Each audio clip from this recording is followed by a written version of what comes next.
et les dépôts des armes en pointant du doigt le Rwanda comme étant le principal instigateur de l'agression dans la partie est de la République démocratique du Congo. Commentaire Maxime Akabo.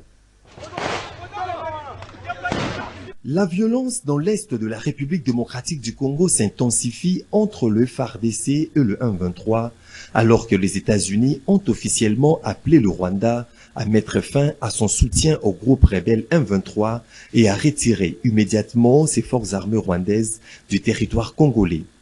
Dans un communiqué rendu public ce lundi 5 février, les États-Unis ont renouvelé les rappels au M23 pour un cessez-le-feu immédiat et les dépôts des armes.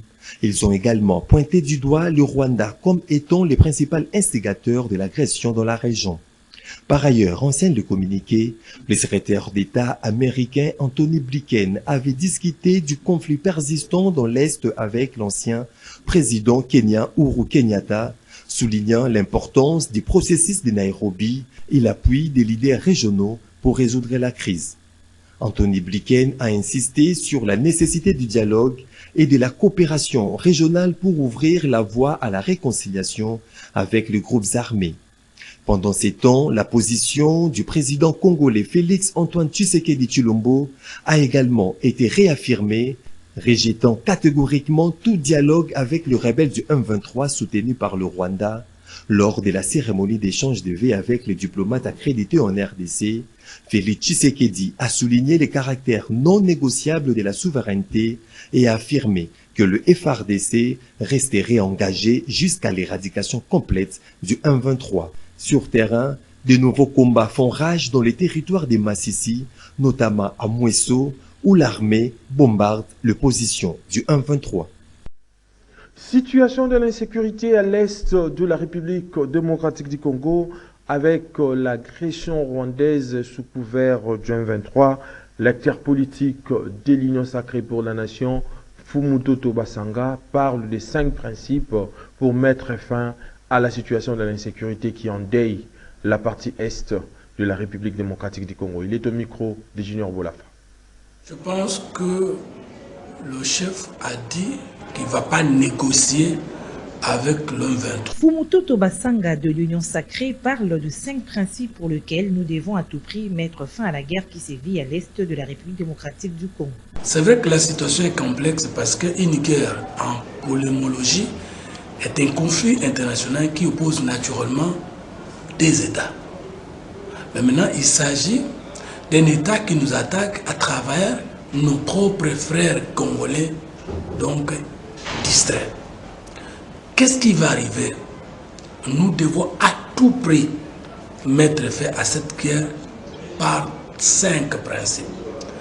Entre nous tous, le Congolais en général, et membres de l'Union sacrée en particulier, partager une seule vision d'État, une seule politique nationale de libération, une administration de proximité et de permanence, la formation, c'est-à-dire l'éducation citoyenne, l'éducation politique, l'amour du Congo, l'amour du Congolais et l'amour de ce que nous voulons devenir demain positivement, fondé sur les régimes de sanctions exemplaires, tant positives que négatives, à l'endroit de ceux qui tentent de dévier le sens de l'intérêt communautaire ou général.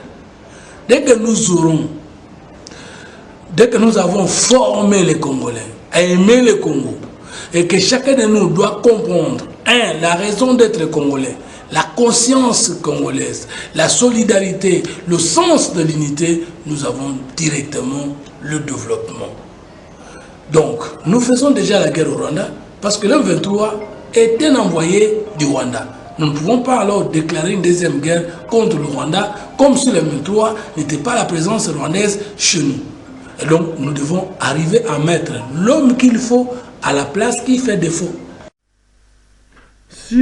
Et puis, dans un autre chapitre, contentieux de résultats de l'élection des députés nationaux du 20 décembre 2023 en République démocratique du Congo, la Cour constitutionnelle a débuté ce lundi 5 février 2024 avec le procès. Parmi les requêtes qui ont été analysées au cours des audiences figurent Jean Tiningo Bilambaka, Evariste Bocham, Nsingi Pouloulou, Colette Chomba sur les 64 affaires qui ont été traitées au cours de cette audience. Rappelons qu'environ 2000 requêtes ont été réceptionnées par le greffe de la Cour constitutionnelle dans le cadre des contentieux des résultats des législatives. Et puis, ouverture, c'est lundi 5 février 2024 de la session extraordinaire de la 3e législature de l'Assemblée provinciale de la ville-province de Kinshasa. Par la même occasion, le bureau d'âge a été installé à Amos Mbokoso, Ané le président. Il sera donc assisté de Daniel Ieli et de Edith Kanenou Bahati. Autre précision ou autre détail dans cet élément que nous propose Maxime Akabo et Nancy Ileka. La session extraordinaire à l'Assemblée provinciale de Kinshasa APK de la 3e législature 2024-2029 s'est ouverte ce lundi 5 février à Kinshasa en présence de nouveaux élus provinciaux qui ont pris part, certains pour la première fois, à cette session inaugurale. Désigné président du bureau provisoire, Amos Mbokoso a appelé ses collègues députés de se mettre déjà au travail. Dans quelles conditions nous prenons ces pouvoirs? Dans la chaleur. Ce n'est pas un hasard, mais c'est un message adressé à nous, députés, du travail que nous allons abattre dans cet hémicycle. Honorables députés provinciaux de Kinshasa, une législature finie, une législature commence. Ceci répond au principe des cycles de vie. C'est en se mettant en cohérence avec les exigences de ce principe métaphysique que nous nous retrouvions dans ce beau cadre de l'hémicycle de l'Assemblée provinciale de Kinshasa. Souvenez-nous, il y a un mois, nous avons été soumis à une preuve électorale. Notre présence en ce lieu est le résultat de la confiance que les Kinoises et Kinois ont placée en nous. Le bureau d'âge a aussi été installé à l'occasion. Amos Mbokoso Kempai, élu de la commune de Kimbanseke, en est le président, âgé de 68 ans, cadre de l'ACPA, et sera assisté de Daniel Ieli Molangi, élu du MLC Angaliema. Il est âgé de 27 ans, et de Edith Kane Fubayati, élu de l'UDPS Tshisekedi à Limete, âgé de 33 ans. Et c'est dans une ambiance de gaieté que cette première plénière à l'APK s'est clôturée. Au Sud Kivu, l'ouverture de la session extraordinaire de l'Assemblée provinciale de cette nouvelle législature n'a pas eu lieu comme prévu. Ceci suite au sitting des agents de l'administration de cet organe délibérant qui réclame 20 mois de la dotation provinciale et 12 mois de rétrocession. Le point avec Gisèle Olivier Toko. À l'Assemblée provinciale de la nouvelle législature du Sud Kivu, l'ouverture de la session extraordinaire n'a pas eu lieu ce lundi 5 février comme prévu, alors que la plénière était convoquée par le président sortant, Zachary Loamira. Pour cause, les agents d'administration de cet organe délibérant réclamant 32 mois de leurs arriérés de salaire, à savoir 20 mois de dotation provinciale et 12 mois de rétrocession, ont assiégé la salle de plénière depuis quelques jours où ils y passent la nuit accompagnés de leurs épouses et enfants. Bon appétit, voyons.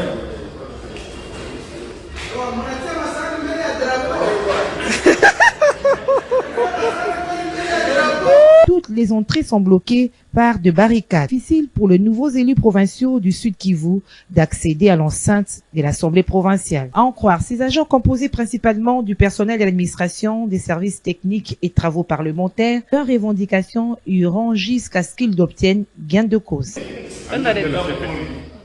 Ouverture, c'est mardi 6 février 2024 de la session extraordinaire des conseillers communaux dépendants et missions.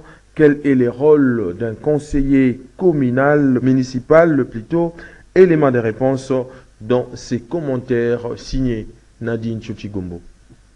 Ils sont élus pour un mandat de 5 ans avec comme mission à leur tour élire les conseillers urbains et les bourgmestres.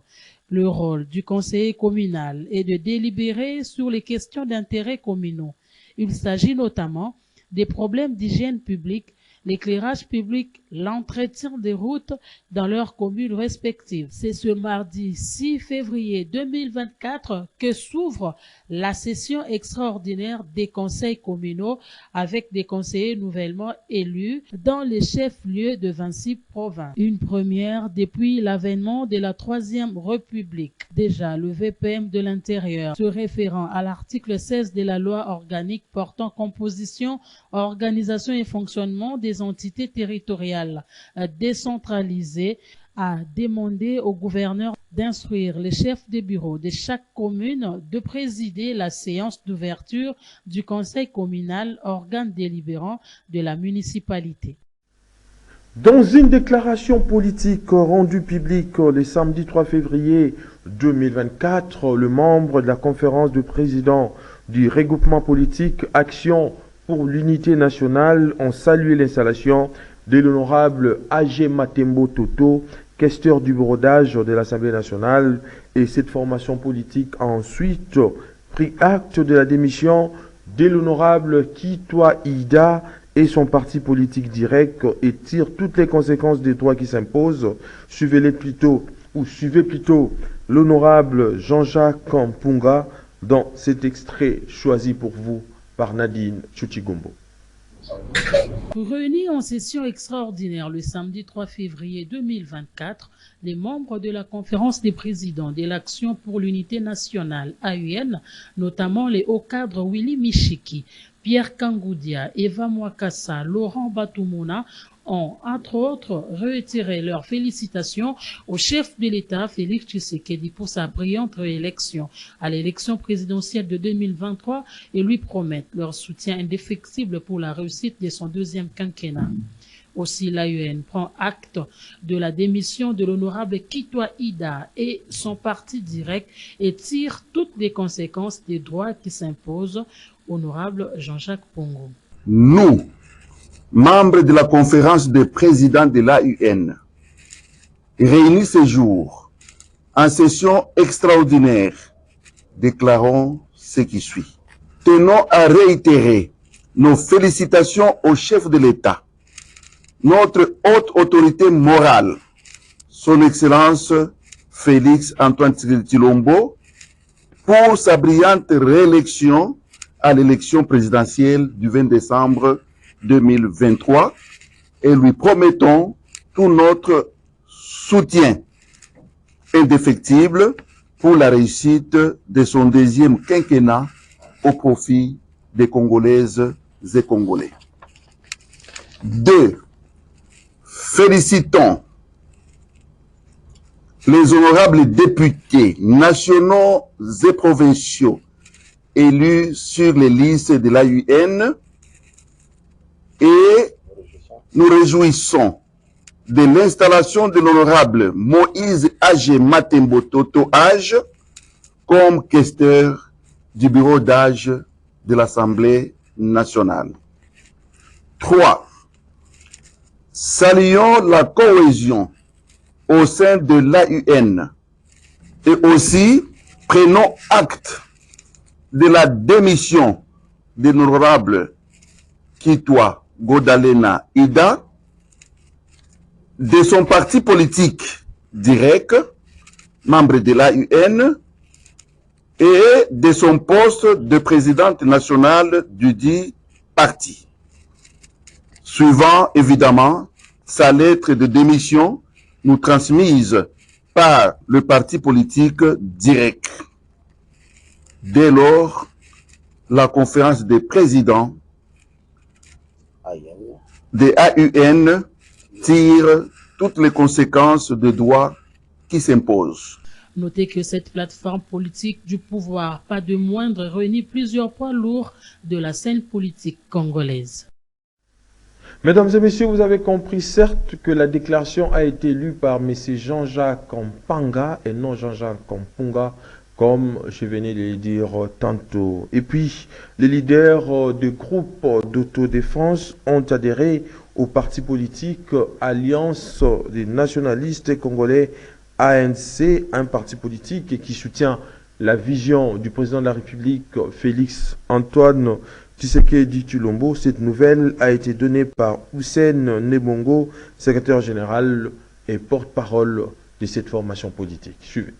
Nous sommes vraiment là pour accompagner les FARDC. Vous savez que le chef de l'État à qui nous rendons hommage a pris une ordonnance depuis un certain moment pour instituer ce qu'on appelle le corps des réservistes de l'armée congolaise. Et le général Padire a été nommé comme coordonnateur. Alors, ce fait-là n'est pas nouveau pour la RDC parce que vers 2005-2003, le général Padire était aussi désigné comme ça, mais il y avait beaucoup d'erreurs qu'on a constatées auxquelles on ne veut plus que ça revienne. Parce qu'il n'était pas accompagné politiquement. Et le fait qu'il n'était pas accompagné politiquement, toutes les autorités qui étaient venues de Sun City, alors qu'on venait juste de dialoguer, il y avait cohésion nationale, ces autorités ont essayé de marcher sur les efforts des groupes d'autodéfense pour se faire des pouvoirs. Et une fois se fait des pouvoirs, on remercie ces groupes-là du fait qu'on avait désigné le général Padire, mais politiquement, on a favorisé plusieurs infiltrations. Et comme il n'y avait pas un soutien des groupes d'autodéfense et Ouazalendo, parce que c'est que presque tout le monde comprend, aujourd'hui, il y a eu infiltration au sein de l'armée, il y a eu infiltration au sein des institutions. Alors qu'aujourd'hui, le chef de l'État revient sur cette pratique, nous avons dit, cette fois-ci, on ne veut plus d'erreur, il faut qu'il y ait un soutien politique soit vraiment installé de la manière que tous les groupes d'autodéfense que nous appelons aujourd'hui des réservistes, parce qu'ils sont tous des réservistes, tous sont unis et nous avons dit que nous allons nous mettre ensemble pour accompagner ce processus pour que le chef de l'État ait directement un interlocuteur à la question des Ouazalendo, c'est-à-dire les réservistes, sur les plans politiques comme sur les plans techniques. Alors je vous annonce ici qu'au sein de l'ANC, en tout cas tous les groupes d'autodéfense ont adhéré et que maintenant là, presque partout à RDC, ils sont conscients qu'ils doivent faire en sorte que l'on accompagne le chef de l'État, qu'on accompagne notre armée dans la lutte contre la sécurité. D'ailleurs, vous êtes en train de vous rendre compte du travail qui s'est fait aujourd'hui contre le M23. Vous sentez que à la première ligne, ce sont les réservistes qui sont en train d'épuiser aujourd'hui l'armée rwandaise, en tout cas de son essentiel. Alors c'est ça la vision, c'est ça ce que nous cherchons, défendre ces pays comme l'ont fait les grands nationalistes congolais, Lumumba, Simon Kimbangu, Laurent Désiré Kabila. Aujourd'hui, nous parlons des chefs de l'État qui est au pouvoir en fait. Dans un autre chapitre, le chef de l'État, Félix Antoine Tshisekedi Tshilombo, appelé à suivre les traces du roi David et Josias de Salomon, qu'il soit conduit par le Saint-Esprit tout au long de son second quinquennat. L'appel est de l'apôtre Patrick Ngoudia de l'Église universelle qui soutient par ailleurs la réélection à la tête de la République démocratique du Congo et salue cela du président Félix Antoine Tshisekedi Tshilombo. Suivez.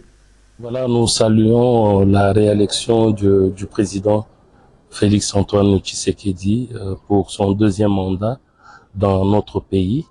Ce que nous voudrions, c'est qu'il puisse suivre les traces du roi David. David a gouverné selon la pensée de Dieu, qu'il marche dans les traces de Salomon, de Josias. Ce sont des hommes qui ont été inspirés par Dieu. Dieu les a conduits. Il y avait des prophètes à côté d'eux pour les accompagner, pour leur donner l'intelligence et la sagesse afin de bien diriger le pays. C'est pourquoi nous demandons qu'ils soient animés, qu'ils soient conduits par le Saint-Esprit pour qu'ils puissent régner avec succès, avec réussite et amener ce pays au développement, amener ce pays à s'épanouir, amener ce pays à la bénédiction intégrale. Nous disons ceci, ce n'est pas que nous disons que ceux qui l'ont élu, c'est le peuple, mais nous ne pouvons pas dire, on dit que tout pouvoir émanent de qui? De Dieu. Il n'y a rien qui peut se faire au monde si Dieu ne les permet pas. Tout ce qui arrive, c'est la volonté de Dieu. S'il a été élu, c'est que le Seigneur a permis qu'il soit élu et qu'il puisse diriger ce pays et savoir conduire ce pays dans de meilleures destinées. Je vois que à chacun son travail. Nous, les hommes de Dieu, notre travail, c'est de quoi? C'est de nourrir les troupeaux, nourrir le peuple de Dieu avec la parole de Dieu, avec la saine parole de Dieu, une parole qui est révélée pour que tout homme, politicien ou pas politicien, arrive à la vie éternelle. Alors, si un homme de Dieu aujourd'hui dit que non, voilà, le Seigneur m'a parlé, nous ne savons pas comment Dieu lui parle, qu'est-ce que Dieu lui a promis. Mais ce que nous savons, c'est que le travail des hommes de Dieu, c'est d'encadrer ceux qui sont au pouvoir, c'est d'encadrer la population. Nous devons montrer à celui qui dirige, par exemple au président de la République, que non, il y a de devoirs qu'il a pour ce pays. Ces devoirs, c'est de conduire la population, c'est de conduire ce peuple à un meilleur, donc à s'épanouir, à conduire ce pays pour que ce pays soit le flambeau de l'Afrique, le flambeau du monde. Parce que, vous savez, si le Congo se développe, ça va entraîner l'Afrique et ça sera le monde entier. Et puis, 15 militants du mouvement citoyen Lutte pour le changement à Lucha, section de Butembo, ont été arrêtés par la police nationale congolaise de cette ville ce lundi 5 février 2024 devant les installations du maison de télécommunications RTL. Ces militants de la Lucha étaient en sitting depuis le samedi 3 février 2024 pour dénoncer la perturbation intempestive du réseau RTL qui n'arrive pas à satisfaire ses consommateurs. Suivez. La Lucha réclame la meilleure qualité de service parce qu'il y a un moment, la maison RTL, cette maison de télécommunications, escroque les gens à travers leurs services de mauvaise qualité. C'est comme par exemple dans le système de RTL Mali. Aujourd'hui, si vous voulez déposer de l'argent, si vous voulez envoyer de l'argent, on vous demande le frais de dépôt. Alors que quand vous allez encore retirer, on va vous demander l'argent de RTL. Il y a les gens achètent des SMS de médias des unités et ça arrive parfois que ça expire au moment où les gens n'ont pas communiqué parce qu'il y avait pas la connexion. Il y a aussi cette manière dont semble faciliter à cette kidnappeur. Parce que souvent, lorsqu'on kidnappe, les kidnappeurs ont toujours demandé qu'on puisse avoir l'argent sur tellement comme on va faire ça. Et avec toutes ces régularités, nous avons dit que c'était urgent une fois encore de demander à cette maison de fournir à l'aide. Parce qu'au-delà de revendiquer, nous pensons que c'est aussi pour leur intérêt dans le sens où s'ils amélioreraient leur service, ils auront beaucoup de clients et lorsqu'ils auront beaucoup de clients, il y aura aussi des recettes qui vont augmenter. Et nous sommes toujours étonnés lorsque nous les disons de nous donner des services de meilleure qualité et nous prennent comme si nous étions leurs ennemis. Et pourtant, nous sommes leurs clients, leurs consommateurs. Donc, c'est de notre droit de demander qu'on nous fournisse des services de meilleure qualité. Le message qui est pour les maisons de télécommunications est de respecter les droits des consommateurs et de savoir qu'ils ne peuvent pas exister sans leurs clients. Donc, s'ils réfléchissaient de cette manière, ils devraient quand même s'amender eux-mêmes et améliorer leur service. En religion, pour terminer, l'église Cité des Repos de la prophétesse Mami Lumbu Poba a clôturé les dimanches sa 4e édition de la montagne des Zéros. La prédication du jour était donc axée sur les livres d'Ésaïe, chapitre 25, verset 6, c'était au terrain allemand dans la commune de Bandalungwa. Gisèle Olivier Toko était donc là pour les comptes des canaux Congo Télévision et Radio Liberté Kinshasa. Suivez.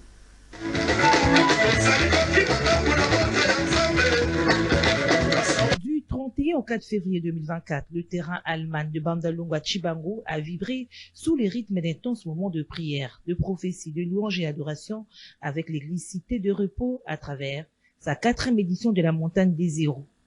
L'hôte, la prophétesse Mami Lumbu Poba, a lors de la journée de clôture, axé sa prédication sous le livre d'Ésaïe, chapitre 25, verset 6, appelant à s'accrocher à Jésus-Christ, seul espoir, illustrant ainsi son témoignage personnel. Que Dieu a fait comme dépôt dans ta vie. Si pour les hommes il te diminue par rapport à la caracasse, par rapport à la famille d'où tu ressens, par rapport à la taille que toi tu es en train de porter, mais le Seigneur est en train de te définir par rapport à son investissement en toi. Une rencontre de prière qui a réuni une foule immense. Présent, le père spirituel de la prophétesse Mami Lumbu, pasteur Élisée Bananga, s'est exprimé en ces termes. J'aimerais dire au peuple de Dieu, comme la prophétesse vient d'enseigner ici, nous devons garder notre confiance en Jésus-Christ, parce que c'est à lui que nous allons amasser tout. C'est lui qui est la source de toutes choses. Nous voilà pourquoi il fait de nous présenter Jésus, que nous tous nous devons porter notre confiance à lui. Le pasteur Chaco également était présent. J'ai aimé lorsque maman parle sur les montagnes, les montagnes de héros. En tout cas, nous sommes vraiment bénis. Moi, j'ai commencé avec eux à l'église. J'ai bénéficié encore de cette clôture parce qu'il nous a amené vers cette dimension. Il a parlé sur son histoire. Vous savez, j'ai envie de pleurer quand il parlait de tout ce qui a passé avec son mari. Et je dis, il faut toujours avoir la patience, il faut croire toujours à la promesse de Dieu. Car la Bible a dit, cette promesse-là s'accomplira certainement. J'ai béni Dieu et lorsqu'il a prophétisé sur moi, en tout cas, je suis étonné. Mon église, ça fait déjà 2 ans et fille la grandeur. Il m'a dit que vous allez, on va vous choisir, on va vous tester. Tout ce qu'il a dit là, je ne sais pas. On l'a raconté à maman ou bien c'était comment. J'ai compris que Dieu parle. J'ai béni dans cette clôture. C'était notre souhait de vivre cette atmosphère-là. Et à travers cette ambiance de louange et adoration, qu'est s'est clôturée cette 4e édition de la Montagne des Héros. Chaque participant en est sorti béni. Fin de cette grande édition du journal sur Canal Congo Télévision, coordonnée par Gisèle Olivier Toko, réalisée par Dieu merci Kifoua. La prise de vue a été assurée par Olivier Longango à l'Ernan, ainsi qu'au concours rédactionnel du Canal Congo Télévision. Je vous dis donc merci de l'avoir suivi avec le même plaisir et le même désir. Mais d'ici là, portez-vous bien et bonne suite des programmes sur Canal Congo Télévision. Les prochains rendez-vous et donc